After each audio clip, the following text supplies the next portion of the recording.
Hello everyone, myself Rushali Rakibe. I'm working in a step one step ahead as an RPA developer. So today's webinar topic is how to perform static code review of RPA project. So let's see the today's agenda. What is a static code review and benefits? Then we will see the workflow analyzer and set of tools, and then question and answer. So what is a static code analysis? So basically, this is a method of debugging by examining the source code before a program is run.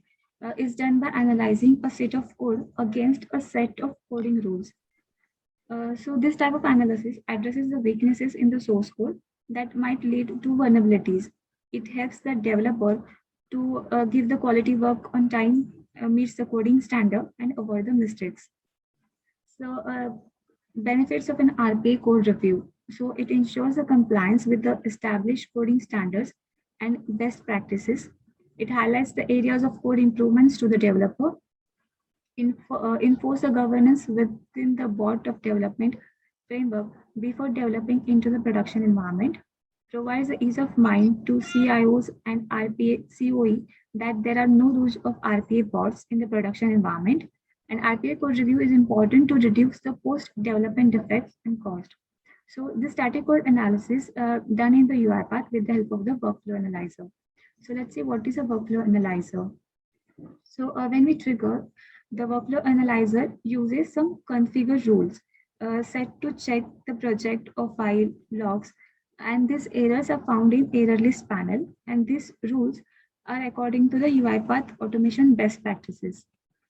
So these rules are categorized in the 8 categories, and these categories are naming rules, best practices, project anatomy rules, maintainability, readability rules, uses rule, performance and reusability use rules, reliability rules, and security rules.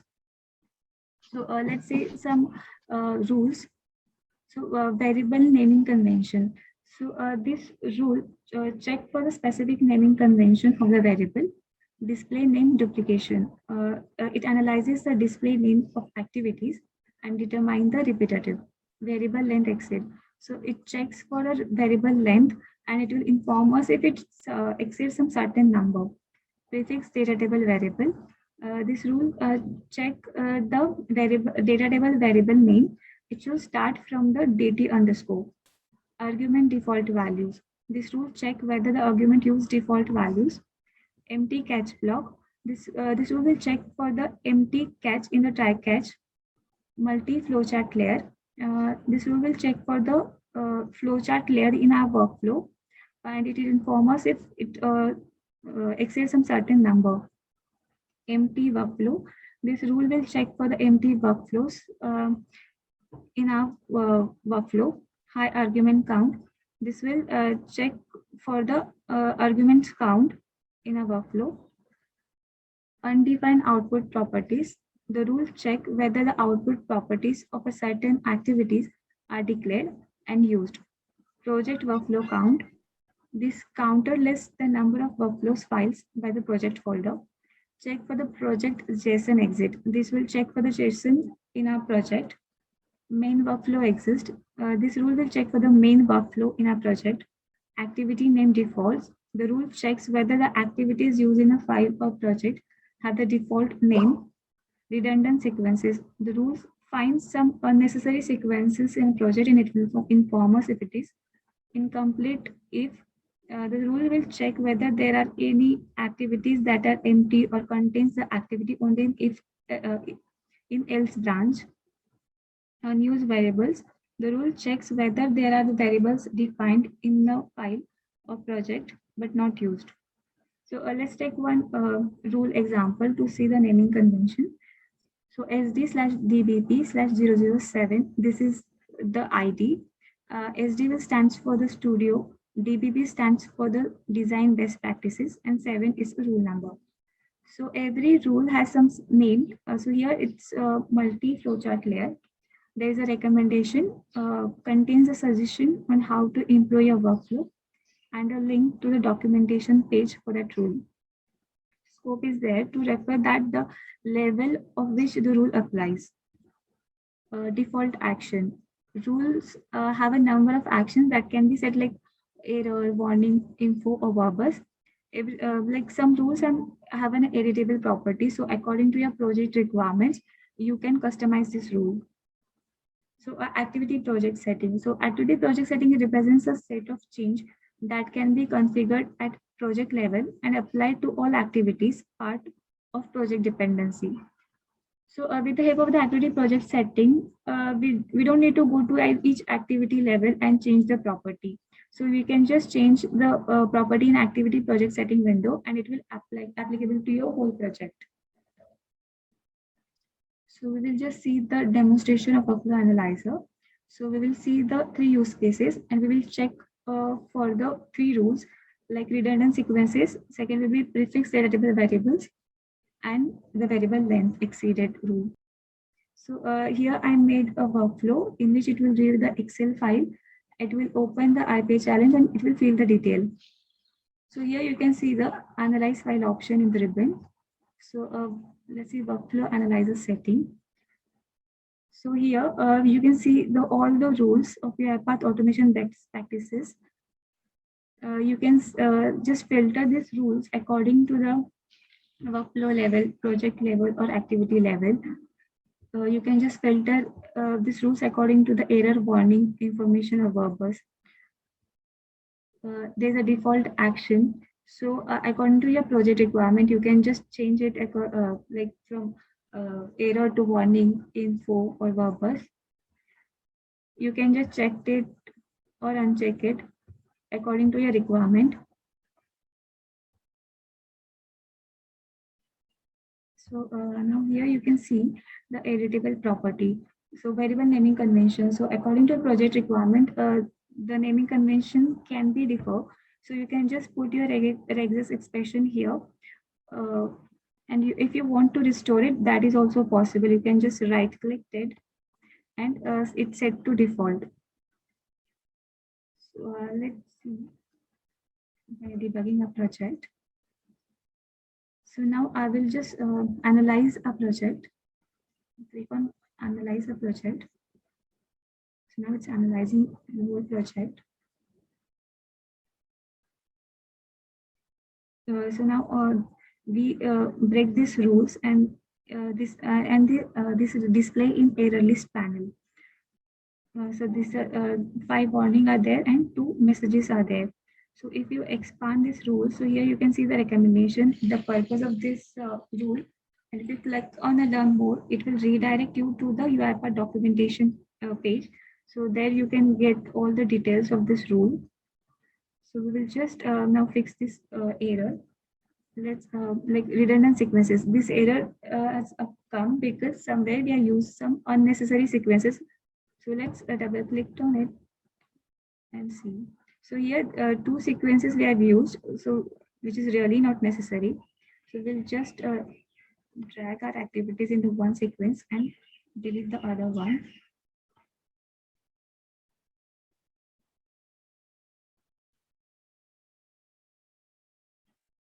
Save it. Now again analyze project.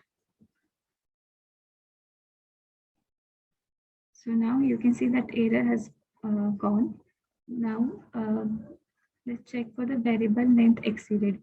So according to best practice, that rule has given a 20 characters as per the length for the length. So we can customize these rules according to your requirements. So let's customize it. Go in a project analyzer setting.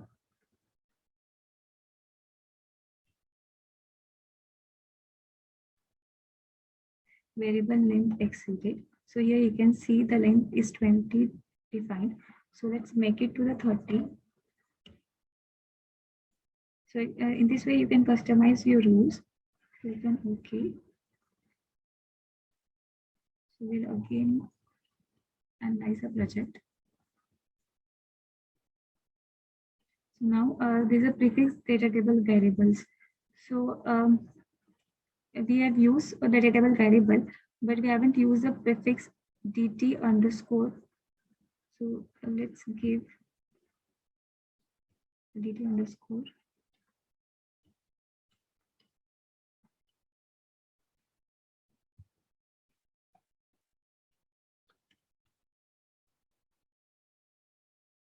Please help it.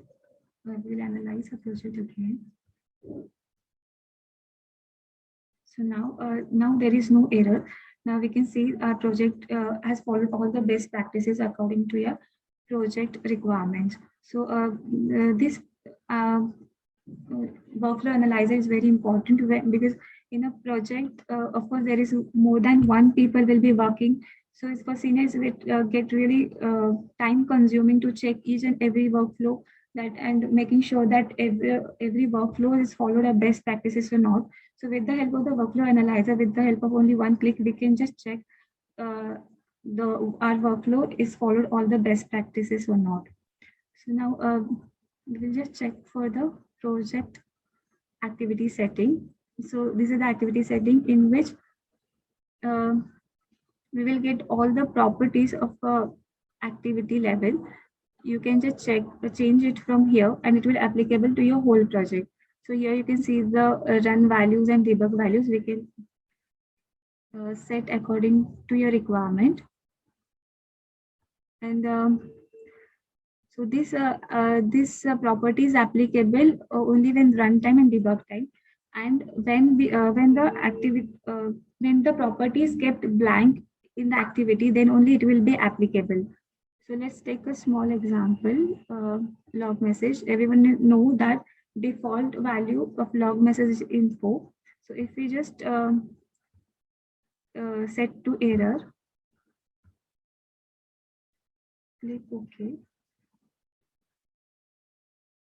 Create a new sequence.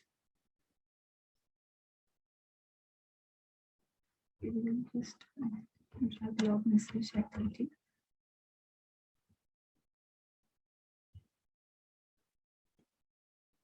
Okay, so I'll just put it to default only and run it.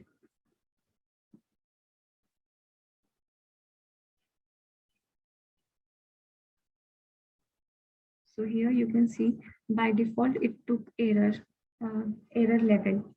So in this way we can just change the properties in the activity setting and it will applicable to your whole project. So I hope you guys understand these topics. Thank you.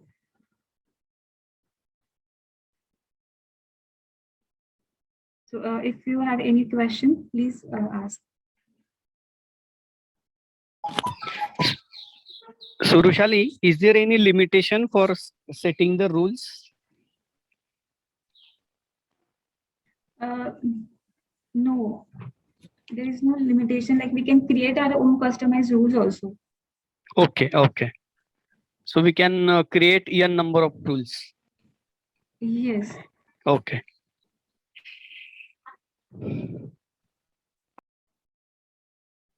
Any other questions? Okay. So no one has question. Okay. Yeah. So thank you, Rushali. Very good session and interesting subject. We will definitely implement this in our live project. Yes. Thank you everyone for joining.